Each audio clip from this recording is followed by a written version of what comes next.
Welcome to Not Milk Never Milk. Subscribe if you're lactose intolerant. You start by eliminating the easy causes. Check the player's volume and the system mixer. Make sure the app isn't muted. Next, confirm the active output, speakers, HDMI, or Bluetooth, and switch to another device to test. Inspect physical connections. Unplug and receipt cables or headphones, try a different port or cable. Once done, play a known good file. If you still hear nothing, move on to driver and configuration steps to diagnose deeper issues. Now focus on the software layer. Update or reinstall audio drivers using Device Manager or your sound card maker's installer, because corrupted drivers often kill output. Then open Audio Services and restart the Windows Audio Service. Also confirm sample rate and bit depth match your device.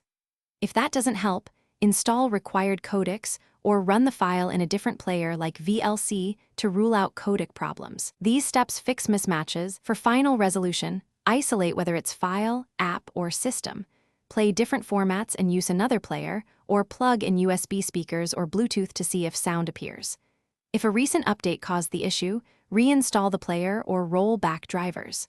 When all else fails, run the OS Sound Troubleshooter and consider a cheap external USB sound card to bypass internal hardware.